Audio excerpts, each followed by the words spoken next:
this is our own because we were too busy brainstorming. So this is our poster. We had phonics. I mean, sorry, no, we not. We had vocabulary.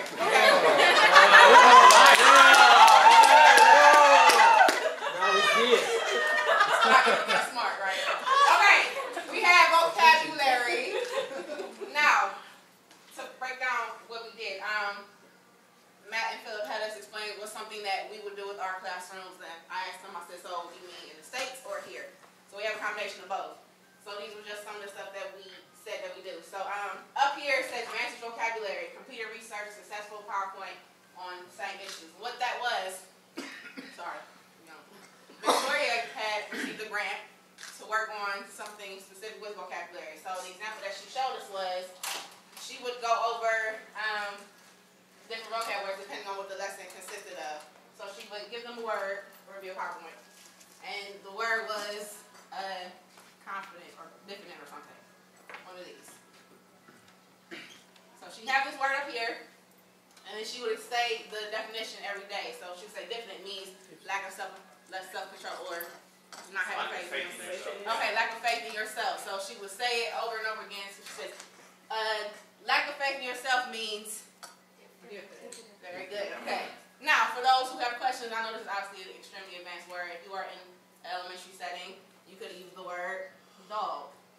And you could have said a four-legged furry animal that barks. Okay. Dog, a furry four-legged animal that barks. And then you would ask someone, Minnie, what's dog? A furry animal that barks. Right, so you just flip it. So they just do that every day. It's repetition. That would be the warm-up, bell ringer, bell work, however you want to address it. Okay, so that was one idea. Another one, these were Haley's, and she was just talking about different games. And I didn't hear too much. They like, so bingo, they have their set vocab words either in Follow Me or Dino or Super Wild, and they will place them all over the card, and she calls a word, and they become a winner. Or picture boards, maybe going over the words and then having them draw what they look like or putting the word with the picture. This I combined, was talking about what I did in the States and what I do here. So context clues. I talked about this the other day in my presentation. There is this curriculum called Journeys. And like I said, it has everything laid out for you. I consider it the educational Bible. So with that being said, they give you a stack of vocab flashcards to go with the words that are in the anchor text. Anchor text being the story for the week.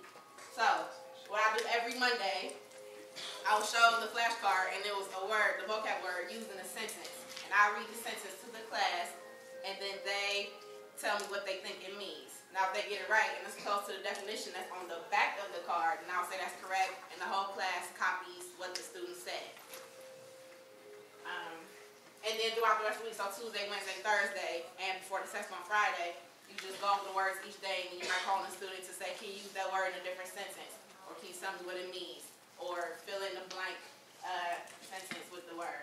And then pictures, same thing that a lot of us do already now. You show a picture of something, and then you have it in English and Chinese. You ask the kids, what is it? And they might say, you ask them, what is it in Chinese? You tell them in English, and then you have them say it back to you 3 or 4 times, and you review it throughout the lesson. Okay, so that's this lesson. And Matt, you want to take it back and explain this, or you want to?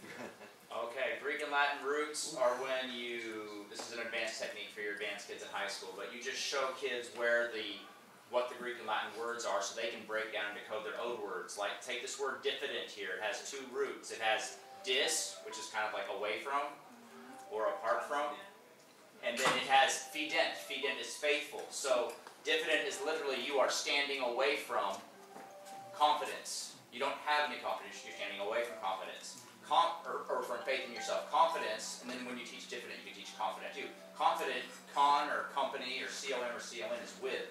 And you take the same root, fideo, faith, or faith in yourself here, and now if you have confidence, you're with faith in yourself. And so they can use that dis or that diff, and that's actually why the S in dis turns into the second F. That's why there's 2 F's in diffident, but only 1 F in confidence. So we teach that with Greek and Latin roots to our high school reading kids. But something I like to do for all grades is on their vocabulary page in the back, when we learned to read in kindergarten, we never learned book, dog, cat. We learned a book, the cat, your dog, my shoes. And so I have my kids, we brainstorm the determiners, and then I have my kids write down on every noun for that week's vocabulary passage. I have them write down next to the noun on the side of it a determiner word, so that they always learn a phrase. Your shoes, some rice, this water, that book. Okay, any questions about any of this here? Yes, no? Okay, all right. Move on. Now, after we brainstormed and discussed our ideas, we came up with a theme trying to implement some or most of those things that we already talked about. So, the thing we chose was festivals, and, sorry. So I know the board looked a little crazy, but just try to follow along, please, as I explained. Like I said, we were brainstorming, so all of our ideas just flowed on the board. Okay, so Philip was making it, he said it's vital, he was stressing to us that we have to make sure that we follow the 4 skills. But before we did that, like I said, the theme was festivals. So everybody came up with a country. So it was India, Caribbean, Thailand, Taiwan, and Spain. And then we talked about the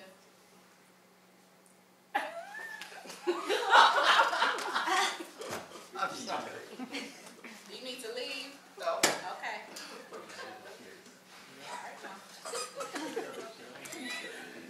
As I was saying, I was talking about the thing, thank you. Or festivals, unless you want to come up here. And you didn't. So you didn't. Sorry. Okay, moving on. The thing was festivals. So we talked about the different countries and they came up with a few. And then the festivals that are celebrated in these different places. So some we saw in some of the PowerPoints, like the Water Festival, the Running of the Bulls, Dragon Boat, Carnival. And the one we had mentioned earlier was Mardi Gras. Somebody said that was the same as Carnival, so we left that alone. Okay, and then we talked about, okay, what words will we use, hence the use of vocabulary. What words will we use to talk about festivals in these different countries? So we came up with colors, celebrate, dance, music, food, costumes, decorations, drinks, because those are all the things that consist of a celebration or something that has to do with a festival.